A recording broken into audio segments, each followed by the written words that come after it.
sealed matches, progression matches, and memes. This show has it all. Welcome to the Seal of Progrichalcos. Hello and welcome to episode 21 of the Seal of Progrichalcos. Last episode, the win ratio on screen really speaks for itself, and as a result, we are losing one card from our collection, and that is Harpy's Feather Duster. Ashes to ashes, dust to dust. Moving on to today's set, first up, it's Force of the Breaker. Now, Force of the Breaker is a very fondly remembered set. It introduces two major archetypes that a lot of players have a real fondness for, those being the Crystal Beasts and the Volcanics, as well as having some pretty good legacy support for things like Gravekeepers and Harpies with the respective field spell searches. Obviously, Warrior of Atlantis also comes out in handy to search ALO, Zeradius to search Sanctuary in the Sky, Destroyosaurus to search Jurassic World, and Archfiend General to search Pandemonium. Ancient City Rainbow Ruins is one of the best field spell cards for this era in Yu-Gi-Oh! It just has a butt ton of text to it and all of its effects are pretty good. Obviously you have to have different crystal beasts in your spell trap zone to be able to activate them, but if you can establish 2 or 3, then you're basically profiting really well off this card each turn. In the Ultra Edge, you've got Sapphire Pegasus, which ties all the crystal beasts together. Just being able to pull out a crystal beast monster from your deck and put it in the spell trap zone on its summon is really strong, allowing you to set up plays with the Ruby Carbuncle to special summon out your whole back. Captain Gold is another field spell searcher, but it's a bit of a shame it's an ultra rare as opposed to a rare. Volcanic Doomfire is a complete meme card. It is somewhat a win condition for the Volcanics, but really not why you play Volcanic cards at all. Hey, look at Doomfire. He's gonna cry. Now, the secret wares are the remnants of an OCG only structure deck based on dark monsters. Last episode in Strike of Neos, we obviously got all the fairy cards. That was from a OCG only structure deck for light monsters. This one we're getting some random dark monster support, and none of these cards are very good apart from the Eradicator Epidemic Virus, which is obviously quite cancerous. Volcanic Rocket is a really strong card as well, just being able to pull out a Blaze Accelerator. Not so good back in this area of Yu-Gi-Oh, but once we get to Blaze Accelerator Reload, this card becomes really strong. Super rares, you get actually a lot of good cards here. Riser obviously being the premier monarch for most of Yu-Gi-Oh's history, just being able to donk a card on the field to the top of the deck is so strong, really good for tempo plays. The Sky Scourges are really interesting, although none of them ever saw too much competitive play. They're all a bit hard to summon, although I have a particular fondness for Norloras plus the Phantom of Chaos combo, where you get this guy in the graveyard, then copy its effect with Phantom of Chaos, blow up the board, which is quite fun. The commons, obviously you get the Crystal Beasts here. Gravity Crush and Magna Slash Dragon are pretty good one tribute monsters. They can utilize your Crystal Beast monsters in the spell trap zone as fodder for popping spells or monsters. And then we've got the core Volcanic line in Scattershot and the regular Blaze Accelerator. Crystal Abundance is also funny, but it's a bit of a win more cope card. So we got really lucky. We got 3 Rainbow Ruins, 3 Archfiend General. Those are both really good rares to get. I'm not sure how playable the Archfiends are, but certainly way down the line when you get stuff like Archfiend, Emperor, the First Lord of Horror, maybe we can bring back a Pandemonium deck. We got 3 of every common Crystal Beast, and we did pull the 1 Sapphire Pegasus and 1 Topaz Tiger. Really delighted to see Sapphire Pegasus because that makes this deck live. We got 2 Destroyosauruses. We did get 3 Gravekeeper's Command, and that's insane. Having another way to search Necro Valley in addition to our terraforming makes for some interesting side deck building. We got Invisil as a Sky Scourge, as well as the Plague Wolf, which is one of the worst secret rares in the set. We only got 1 Shell, which is really disappointing because you can't do the Shell Search, Shell Shuffle, which is just a pretty decent advantage engine even in this era of Yu-Gi-Oh! That's a shame. 1 Zeradius 2 and 1 Warrior of Atlantis. Let's flick on over to Julian Book and have a look at our sealed deck. What did you expect me to play other than just basically pure Crystal Beasts? Something interesting. So as you'd expect, we've got every single Crystal Beast monster we pulled, plus 2 Dweller in the Depths. This card gains 300 attack for each of our continuous spells, and bearing in mind all of these guys count as continuous spells once they're destroyed, he should be able to get up to at least 2100 attack fairly easily. We've got 1 Gravity Crush Dragon as monster removal and 1 Magma Slash as spell trap removal. The Plague Wolf, potentially this guy's okay. He can become a 2000 attacker for the turn and he dies in the end phase, but you know, if he's clearing something like a Topaz Tiger or an Amber Mammoth, it's kind of good value. And 1 Warrior of Atlantis, just our 1900 vanilla of choice. Playing 3 Ancient City Rainbow Ruins, 2 Crystal Abundance. If we're in a position where we can get 4 Crystal Beasts in our spell trap zone, this just wins the game. 3 Crystal Beacons to summon out a Crystal Beast monster from our deck. 3 Crystal Blessings to return our Crystal Beasts from the graveyard into the Spell Trap Zone, 2 Crystal Promise to special summon them from the Spell Trap Zone, 2 Lucky Iron Axes just gives our monster 500 attack, and then we're playing 2 Tornado. As long as he has 3 or more cards in the Spell Trap Zone, this is just a way to pop one of them, so maybe if he uses Promise to try and summon a Carbuncle, we can chain the Tornado, pop the Carbuncle before it can get summoned, and then 2 Crystal Raigeki just to utilise our Crystal Beast monsters that are in the Spell Trap Zone as more removal.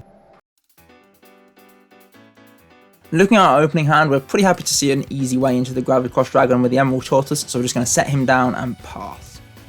Tobias is stacking up his back row, ooh, and the Topaz Tiger.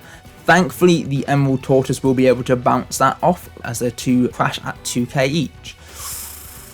Ooh, Rainbow Ruins. Right, we're going to go for the Plague Wolf. This is kind of the situation I mean. I don't really want to just go for the Gravekeeper just yet, but Plague Wolf is a pretty decent out to the Topaz Tiger.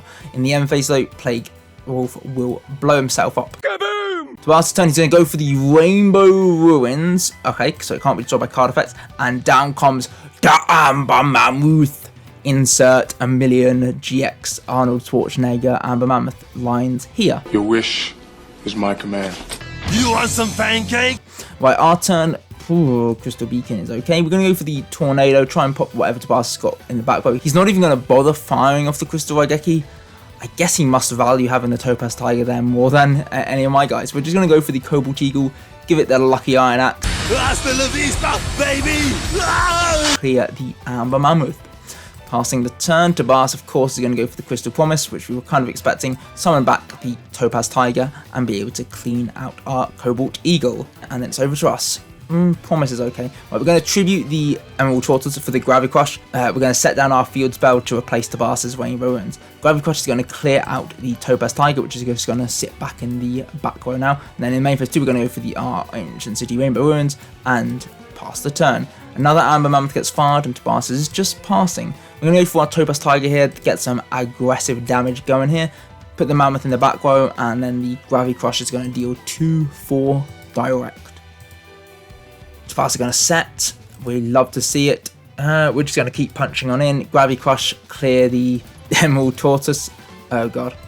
And the Topaz Tiger will go into that. If you're going to Abundance me, Tobias... Oh, look at his face. Bye-bye, everything. Everything we've ever loved is immediately destroyed. And Tobias gets summoned back 4 Crystal Beasts. And the 5th one with the Amethyst Cat. This is pretty much just game over, so... I would love to pummel that little toothpick of a man. We're going to take our lumps here and see what on earth we can draw that can potentially get us out of here. It would have to be a miracle. Maybe I wasted the Typhoon there. Should have saved that for when he had 4 in the back row. Alright, going to go first this time. Just going to set down the Carbuncle, try and get him in the Spell Trap Zone. We have sided in the Volcanics as, I guess, potential removal. Tobias are going to set down one monster, pass the turn. We're going to go for the Warrior of Atlantis here. See what we're dealing with. And it's predictably the Tortoise. Fair enough. Passing the turn, Tobias is going to go for the Topaz Tiger. We're going to lose the Atlantis here, take 100, and it's our turn.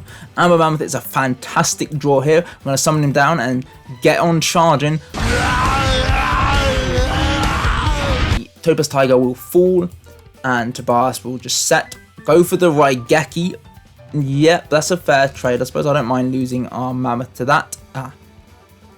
Kind of weird that you didn't just summon the Topaz Tiger and clear it that way. Okay, we're going to send up our back row with the Carbuncle as well, and then Tobias is going to pass the turn.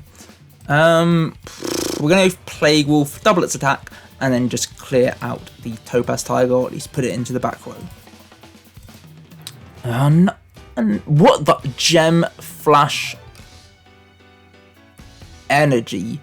Oh, this card is cracked in the mirror match. Wait. We're going to take 900 damage every time Tobias has a standby phase, or potentially more depending on the continuous spells in the field. That is actually pretty scary. We're going to take the 1600 from the Topaz Tiger. Tornado seems terrible value, but we're just going to fire it off, trying out the Topaz Tiger, but we're going to get Raigeki'd and lose our Carbuncle. At least this means we're only going to take 300 damage.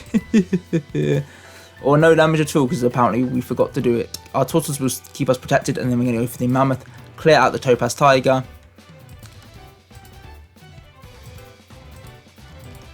And I'm going to take 300.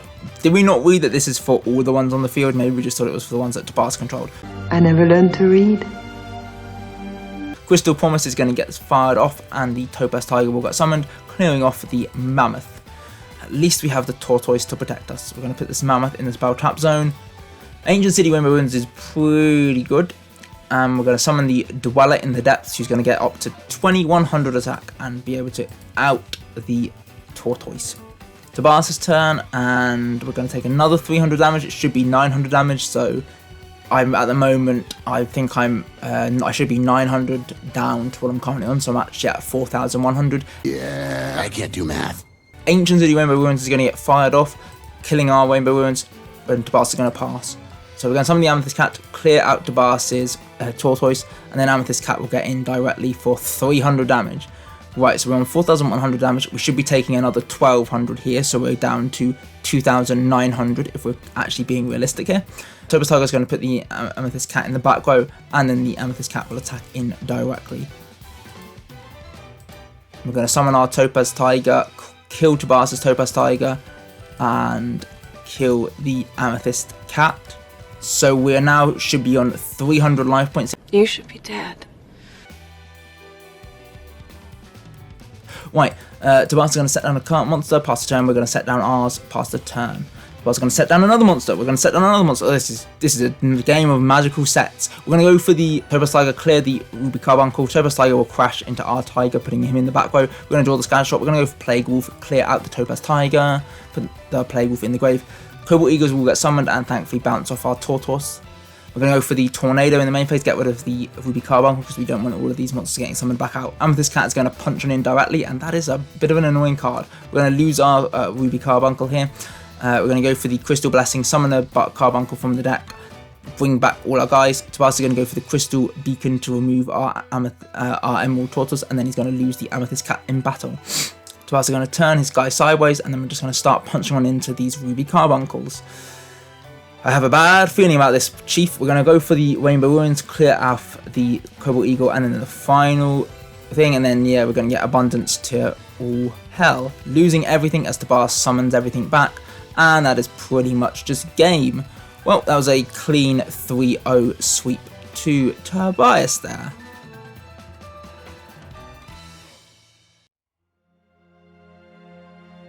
Next up, we're going to be opening 5 packs of Champion Pack 1, 2, 3, and 4, somehow combining them together to make a sealed deck and then adding them into our progression lists. So first up, Champion Pack 1 was released at the tail end of 2006, and looking at the cards in the set, they're all pretty good, if I'm being honest. The rares, obviously you get Reflect Bound, another shot at this guy, Enemy Controller would be insane, Solemn Judgment 2, Satellite Cannon isn't a very good ultra rare. Super rares, I think we've got more than enough Night Ascendants and Book of Moons. I know we don't have any Sacrifice to Armor, so it would be kind of funny to add one of these guys to the collection.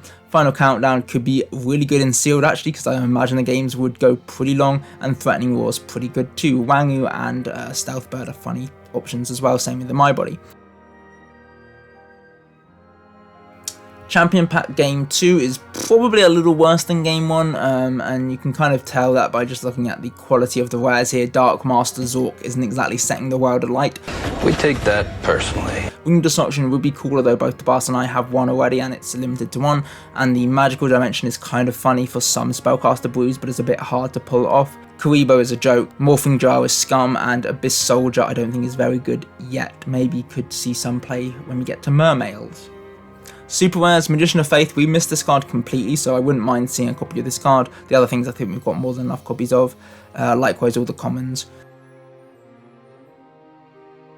Champion Pack Game 3 was released in May 2007 and has a few good cards we never had access to before. DDSN it previously was a video game promo, I believe, and this card is actually just a DD Warrior Lady, but mandatory, so kind of okay, maybe a little past this prime if I'm being honest. Gold is funny, not very good though. Manticore of Darkness, if we can get a couple of these, we might build a deck where we aim to loop him.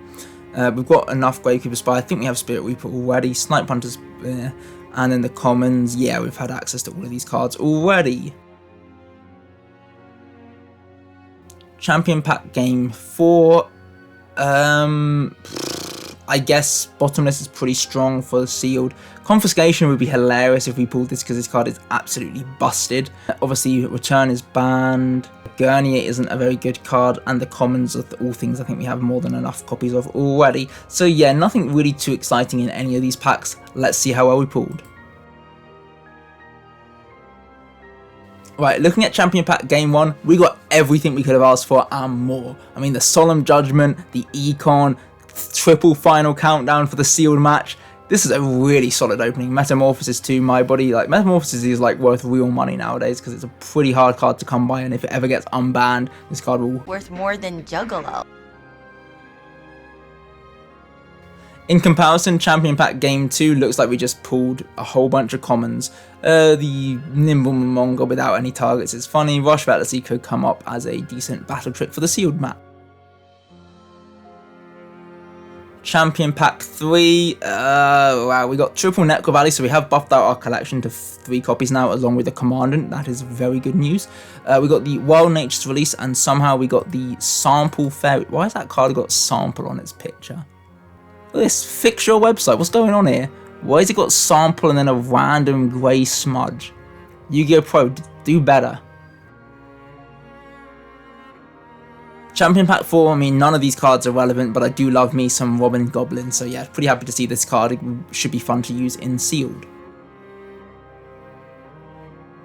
Looking at our sealed deck, it's just basically what is playable. We only had 60 cards, so cutting it to 40 wasn't too hard at all. We've got...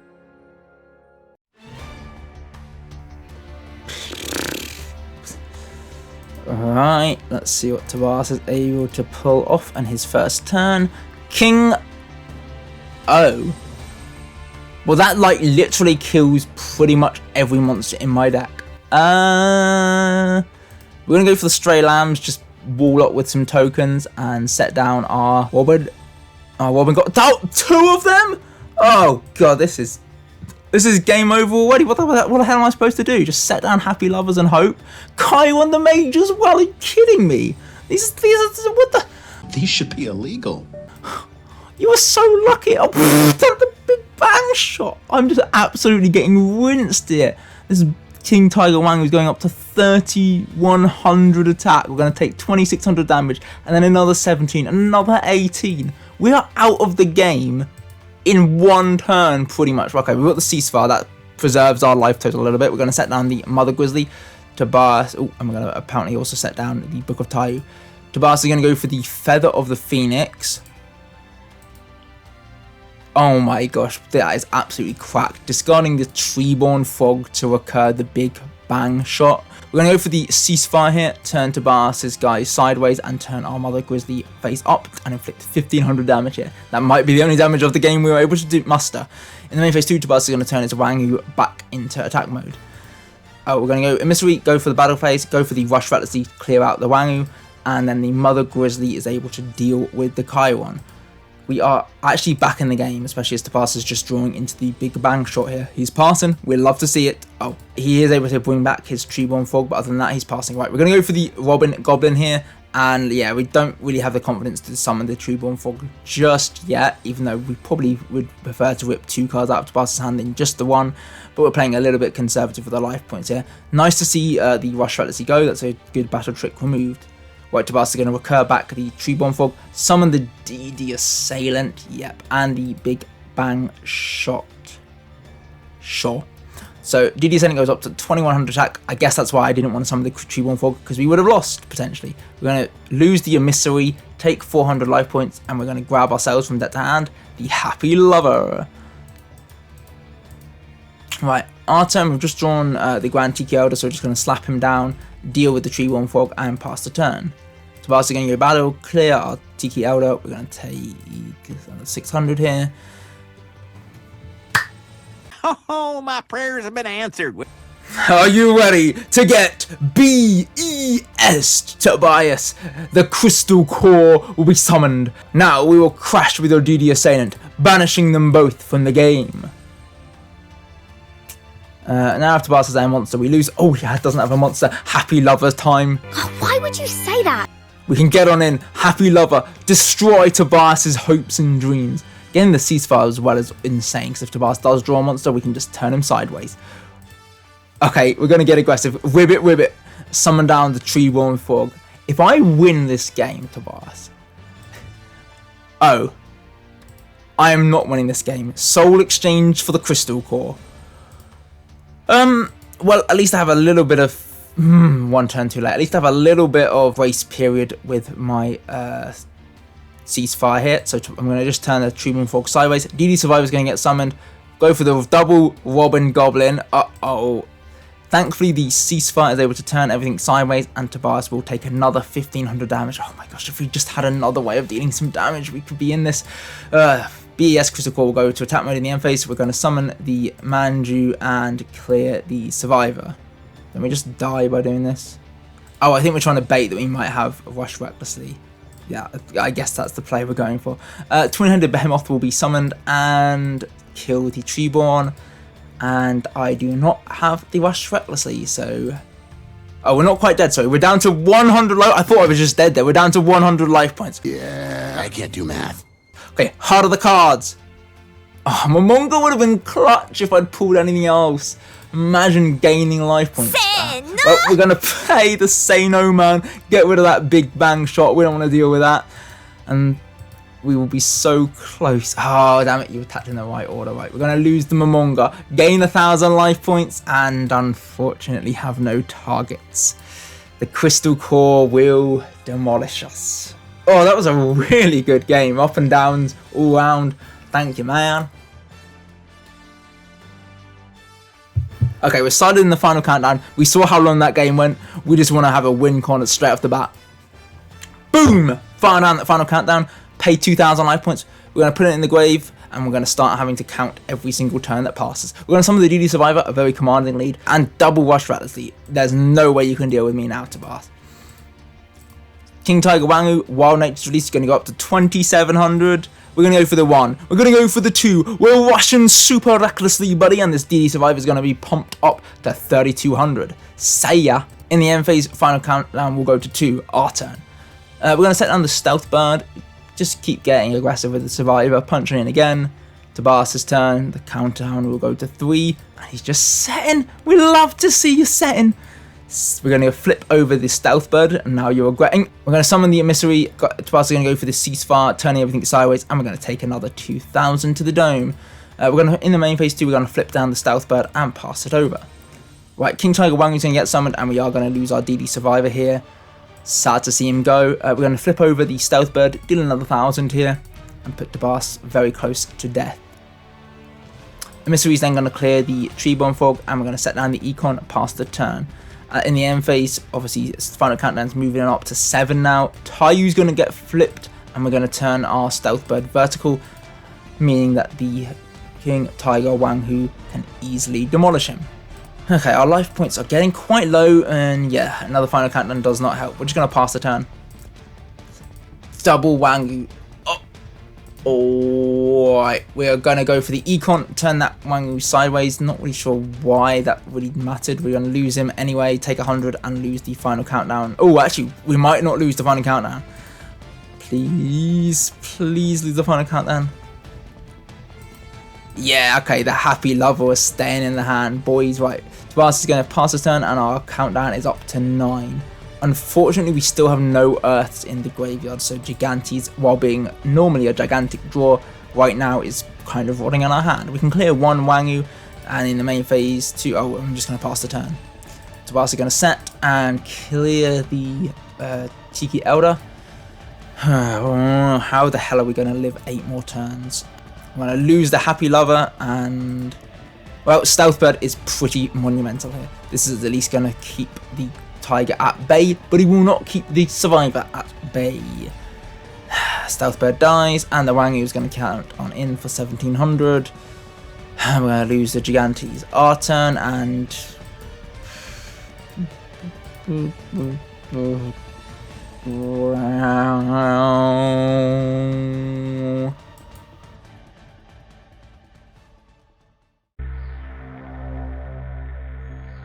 right, so we have 4 progression decks to showcase, so I'll keep the deck profiles pretty quick. Aliens. Now, normally when these games start, I go, huh, average hand, but honestly, this actually looks above average for aliens. So yeah, this is insane. Like, I mean, alien Mars plus 3 back row. Okay, we're not even going to summon the Mars. Our deck is too strong. We don't need to play Mars. All right, MST is going to clear out the brainwashing beam. Tabas are going to summon. Okay. Right, we're going to take 2,900 damage here. We're going to go for the alien Mars in retaliation. Try and combat the light of destruction here with our alien entities.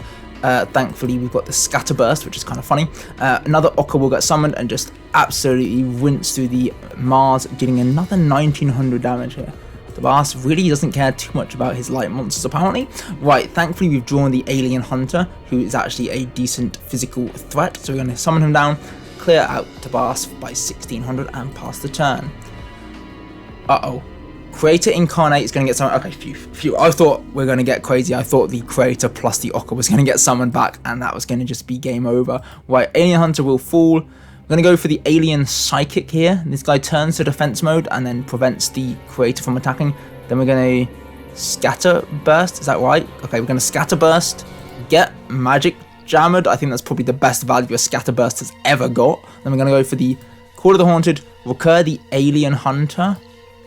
And go, what the hell am I even doing? Just creature swap. Just give me your monster. He's better than my monsters. Oh, wait. And then A-Cell Breeding Device. Alright, Creator Incarnate is going to clear the Alien Hunter. I think we could have just simplified that by just summoning the Psychic and then going Creature Swap. I don't know why we tried all the palaver. I guess we were trying to bait the Magic Jammer so our Creature Swap would land. Summon down the Alien Psychic, he'll turn to defense mode, and then the Incarnate will be able to do another 2,100. If we pull off a victory here, I'm going to, like... Oh my gosh. We still don't have enough damage. The Alien Psychic, though, he's going physical. He's going to deal another 200 damage into Tabas. This is your last... Well, it's not your last legs, because the Lightning Vortex is strong, but not as strong as the Alien Warrior. Going second looks pretty good when we have the Cyber Dragon in the hand. Tabas is going to just set down one back row. Okay, he's playing around the Cyber Dragon. I'll see what you're doing there, Tabas. Pretty nifty play. Right, we're just going to go double set back row and then summon down the Hunter. Hunter's going to get hunting, see if we can get the 1,600 to clear, which we can, and we're just going to end the turn. Luminous Spark and the Creator Incarnate. Am I about to get absolutely roasted? Yes, I am. The Creator will get summoned. It is from me that all life is born. It lives only for me. Pitching a Radiant Spirit to recur back the Incarnate. Okay. Well, we don't have a way to A counter this, so this is going to be a lot of damage here. We're going to lose the Hunter and then take 2,800 direct to the face. At least we have the Cyber Dragon here, so we can go Sidra. Crop oh my gosh, this is spicy. We can crop circles to summon one alien. Whose level is he? I don't think this is going to work because I don't think there's a level 5 alien. Wait, what?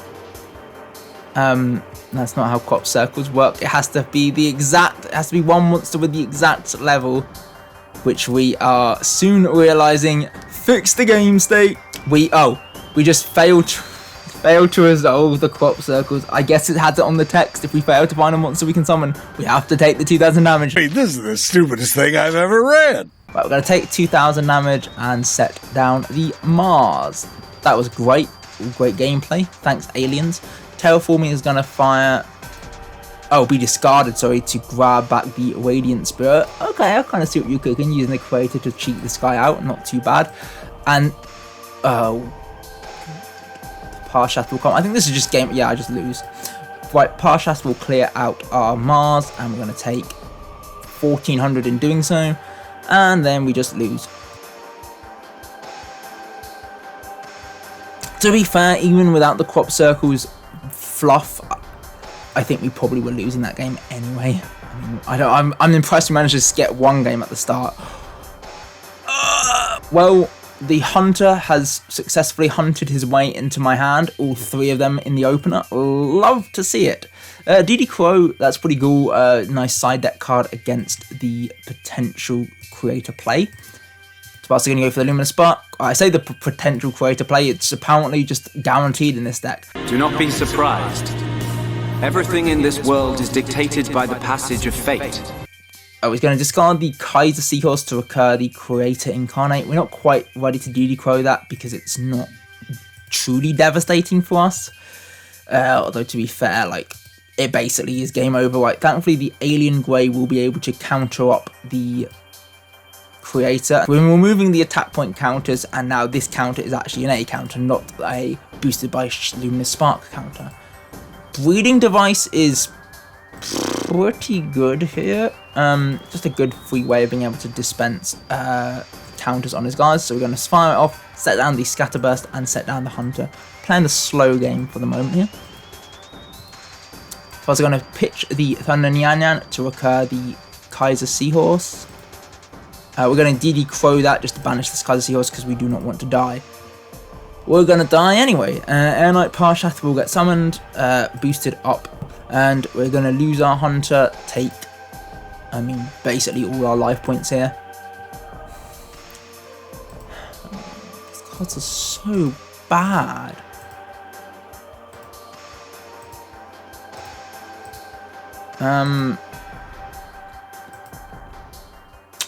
Yeah.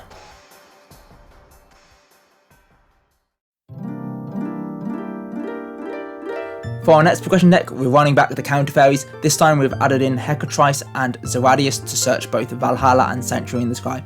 Other than that, pretty much the same deck list as we played last time we ran this deck. Let's see how we do. We're going to fire off Hecatrice, grab the Valhalla, haul the Fallen from the deck, and we're going to fire it off, get our free special summon of Agent of Creation Venus here, pay a hot 1500 line points to pull out all 3 Shine Balls from the deck. Apparently we're only playing 2, and then we're going to normal summon a Bountiful Artemis, set down the Force back, and end the turn.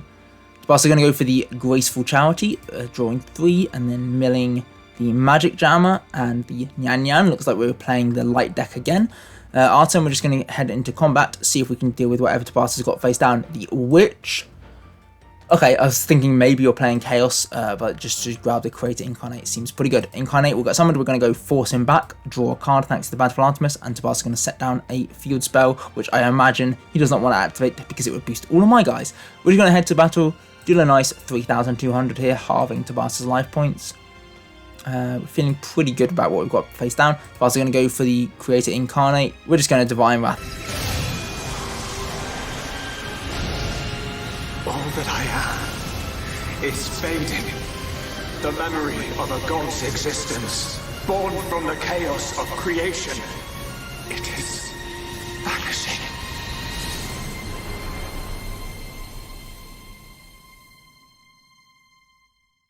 Draw another card, and I think this is just game over.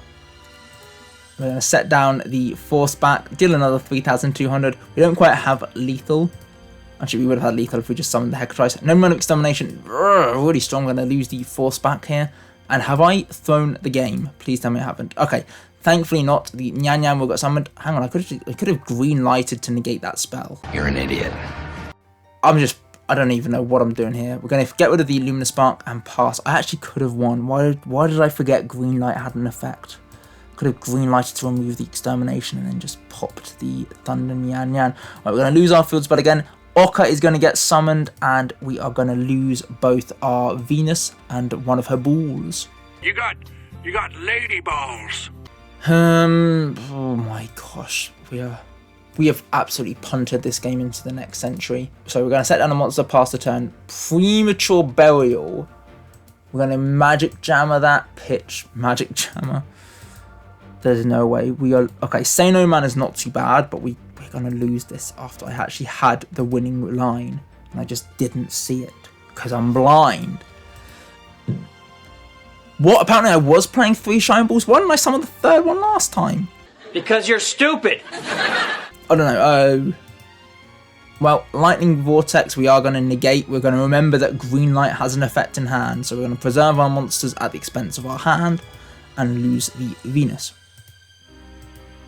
Okay, set down the 7 tools, pass a turn. You're killing me here, Tabas. Where are your other monsters? Okay, Pot is huge. Pot isn't that good. We're going to set down a monster. Tabas are going to MST the 7 tools. And we're just going to lose our first Shining Angel to the Nyan Nyan, bringing out from the deck Mudora, who's not a light monster.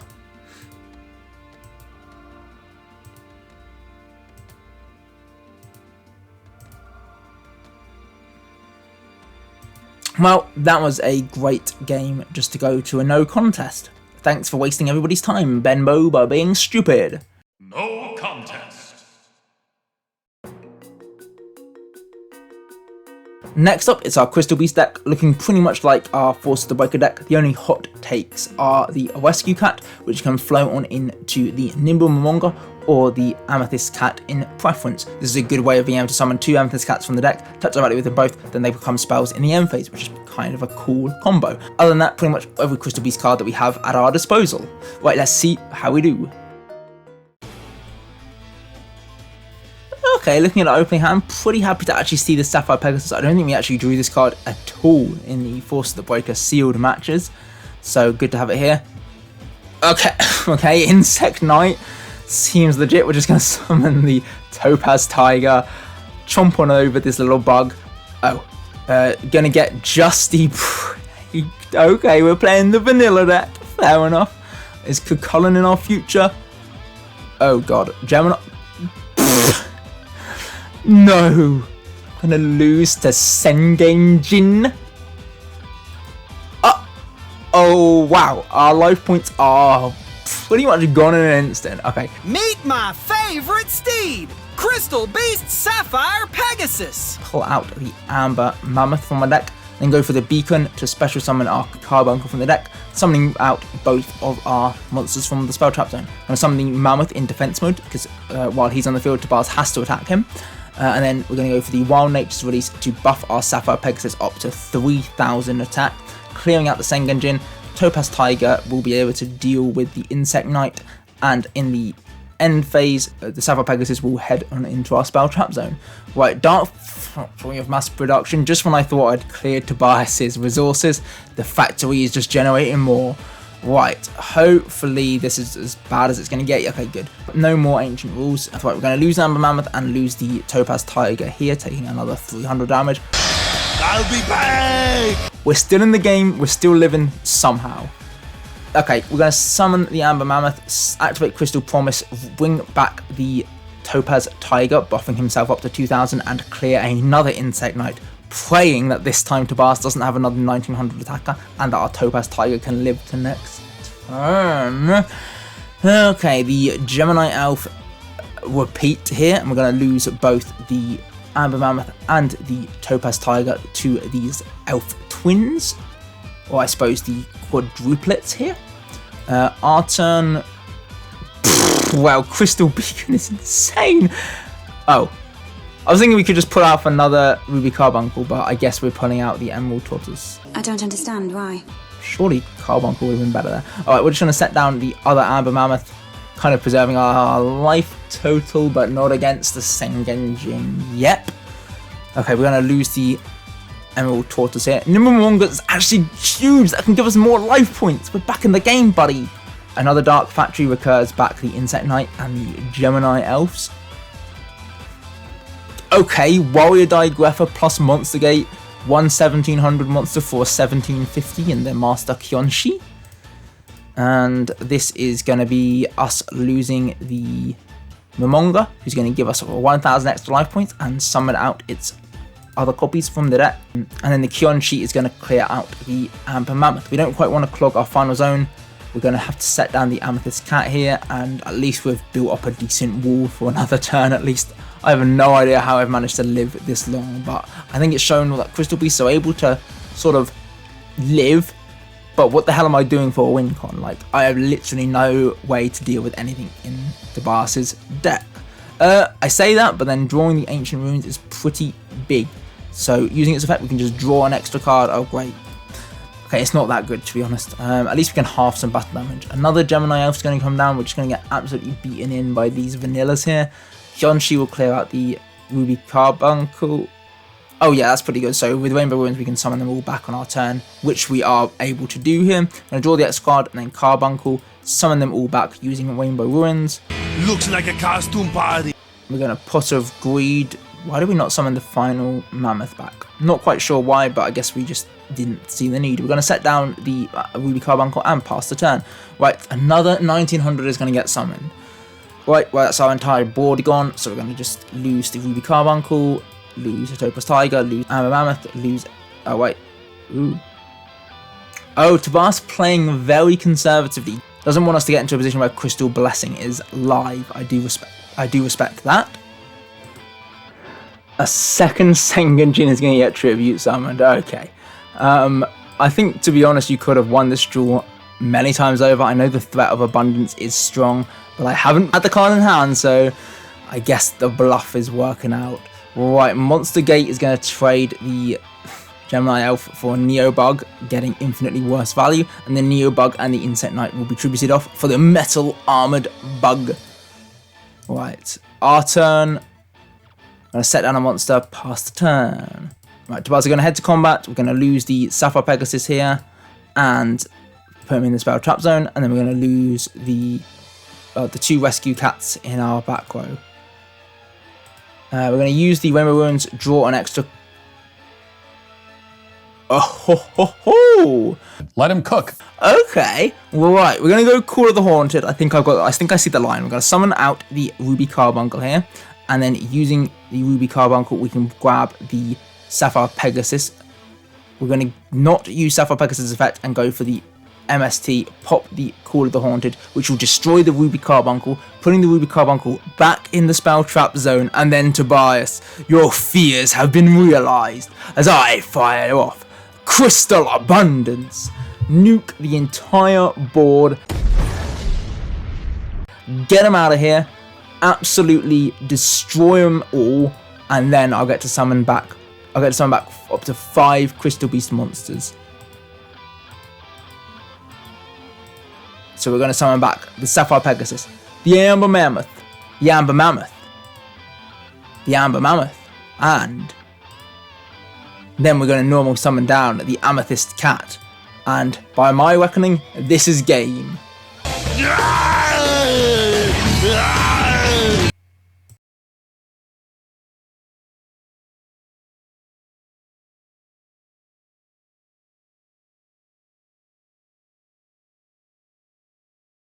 Mine to stay in that game. I think Tobias could have won if he'd been a bit more aggressive and not feared the abundance when we didn't have it, but to be fair, like the second we had it, the game was over, so I can see why he didn't want to get 4 Crystal Beasts in our Spell Trap Zone.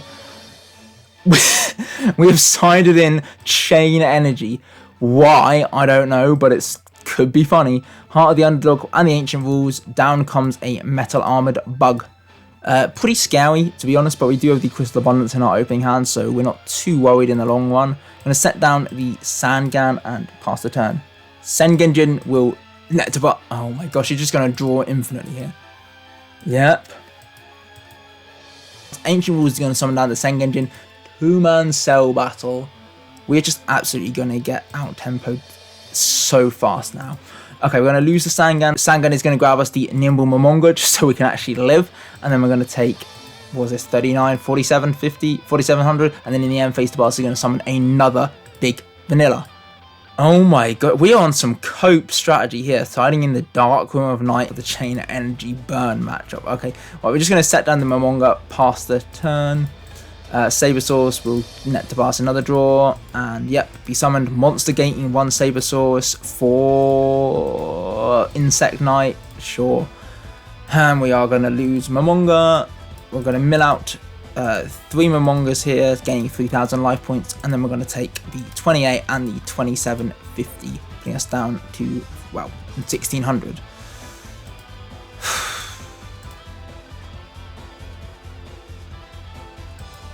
Right, we're going to opt to go first, and this hand is still pretty bad.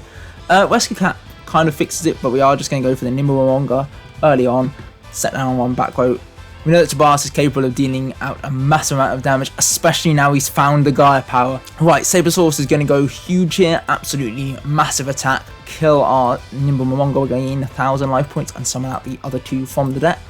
I'm going to summon the Rescue Cat, bring out one Amethyst Cat and a second one. They're both going to get boosted by the Gaia power up to 1,700. Oh, they can't even attack. I forgot they can't attack. Oh, they can attack. Why didn't they attack? How many times do I have to say it? You're an idiot. Alright, I missed some damage there. Oh well. Neobug is going to get summoned. I don't think it matters too much that we failed to deal like 700 damage with our two Amethyst Cats there, because we are probably going to lose this game. We're going to lose our two Momongas here.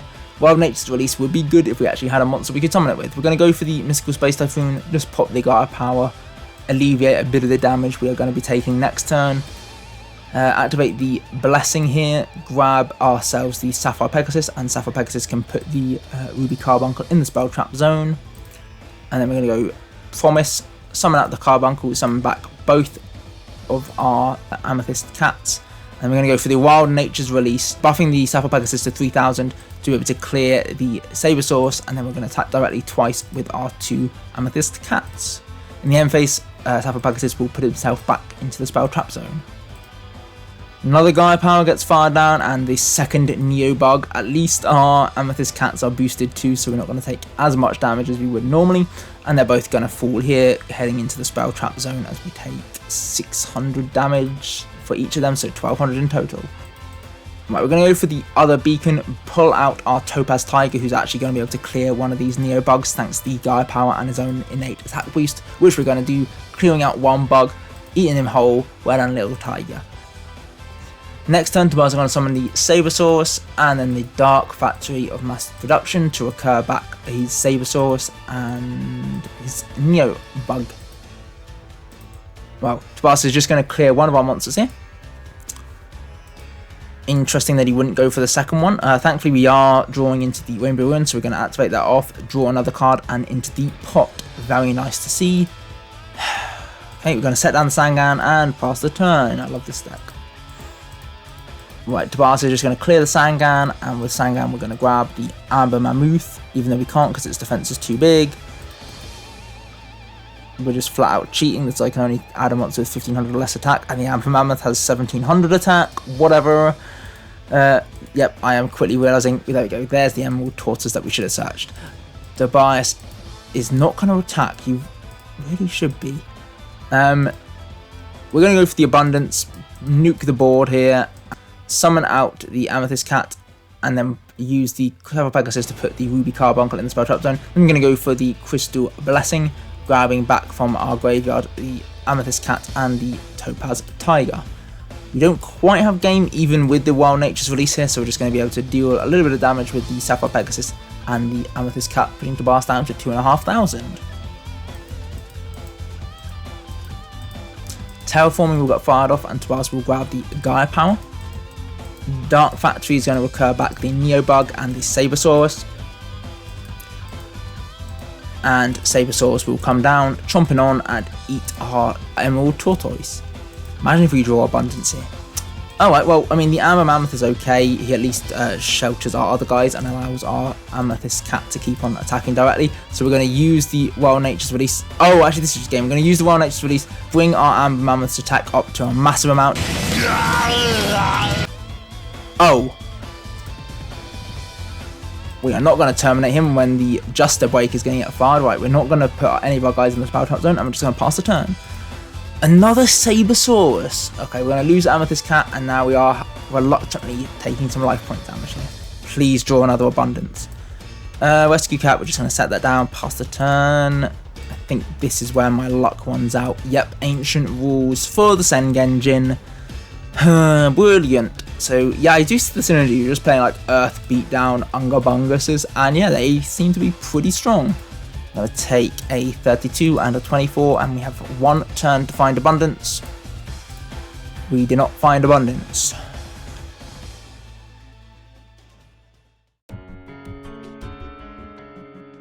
For our final progression deck, we're playing pure Gravekeepers. So now that we have 3 Necro Valley and 3 Commandant to find it, I mean, this deck just looks pretty good. This hand is absolutely goated, if you know what I mean. And Tobias is just setting down one spell card and one monster. We're feeling pretty good, baby. We're going to go for the Upstart Goblin, drawing an extra card as Tobias gains 1,000. And we've drawn the Necro Valley. Not quite confident to fire it off just yet, so we're just going to set down our Mystic Tomato and the fort with 4 back row. Oh my god, is this a mirror?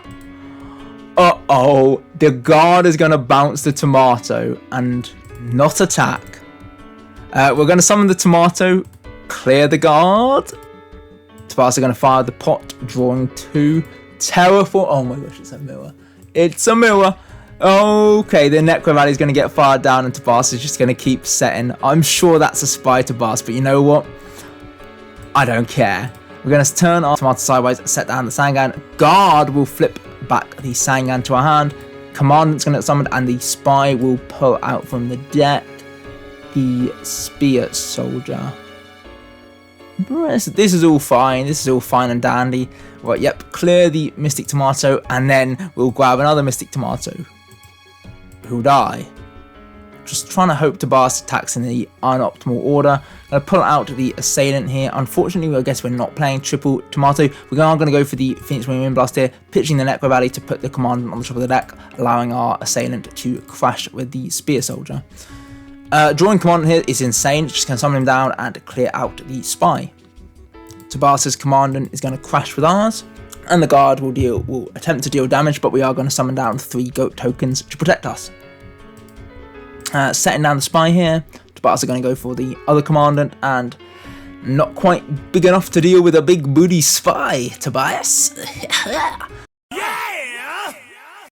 Spy will grab a defendant. And now the games can begin. We're going to lose 1 token. That's fine. And now we're going to go for the Necro Valley. Set down a monster and go Royal Tribute, Tobias. Your monster's in your hand. They've pale in compound. Oh my gosh. 4. We got rid of 4 cards. Oh, it is so over, Tobias. It is absolutely. What the hell is going on here? What? Oh my gosh, I forgot the Watcher. No way. I cannot believe we actually got Watchered. The Watcher's ability to negate spell traps that would make discard when it resolves. Does that work that way, really? I know that Royal Tribute says both players discard any monsters in the hand, so yes, theoretically I would discard any monsters in my hand, but I had nothing in the hand, so does Watcher work that way? I don't know, but I think it's probably would work that way, because I suppose I could get a card in hand before the Tribute resolves, like if I had sort of Chain Link 2'd, like somehow a quick play theoretical monster reincarnation to add a monster back to my hand, then yes, I would have to discard the card, so I think that works that way. I cannot believe we just got Watched there. Like, after I was playing this card to deal with Graceful Charity, he actually cleanly outs the Royal Tribute. Wow. Right, okay. Tobias is going to take a bit of damage from our Descendant, attacking directly. Commandant is going to get summoned. We're going to Commandant, getting rid of him because our monster cannot stand against his might. Well, maybe he could have done if we knew that we were going to draw another Commandant, which we're going to summon down and just head into combat, dealing a cool 41 here, putting Tobias down to 32. In the main phase 2, we're going to tribute off the Commandant to pop Tobias's final back row. Whew. He's setting. I love to see it. If we can draw a Gravekeeper's monster here. Oh, yes.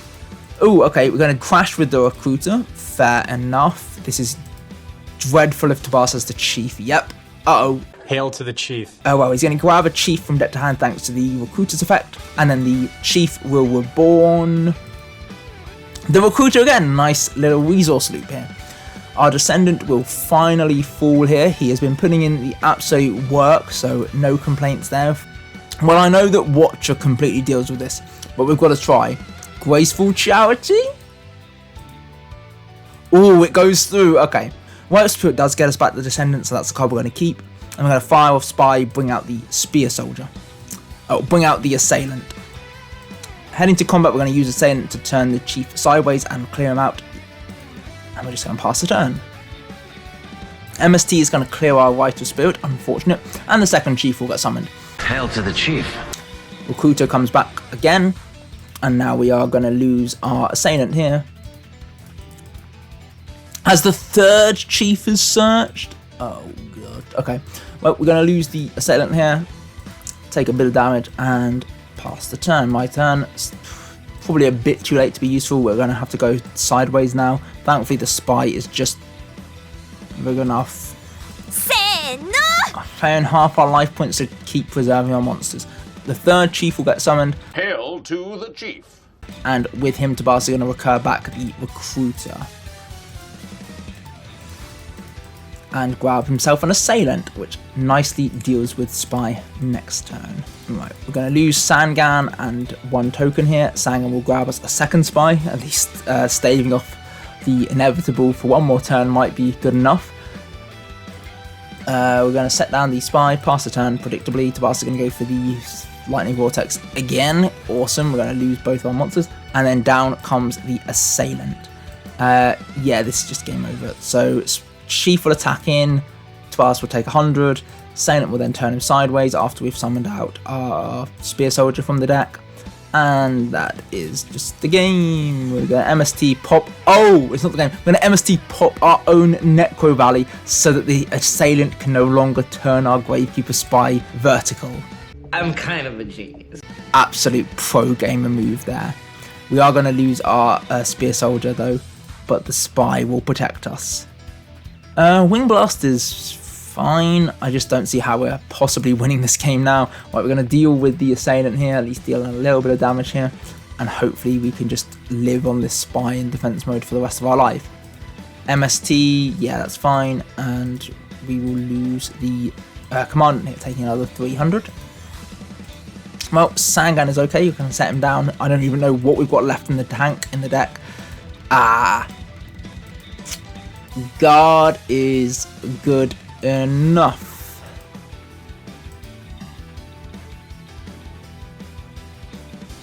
What a marathon duel. Absolutely brutal there. Wow. Well played, Tobias. Wow, I got absolutely hosed this episode. I think I only won 2 duels. One with the aliens somehow and one with the crystal beasts. But I pretty much felt like I was on the back foot in every single duel there. That was really exceptional gameplay, Tobias. Very strong lists all around. Next episode we'll be opening Tactical Evolution as our core set, which isn't a very good set. The main archetype are the Venoms. And then we'll also be opening Legendary Collection Joey's Wild. So yeah, thank you very much for watching. Do please subscribe to stay up to date with more episodes of the Seal of Progrichalcos. Next episode, I don't know about you, but I'm feeling 22. Goodbye.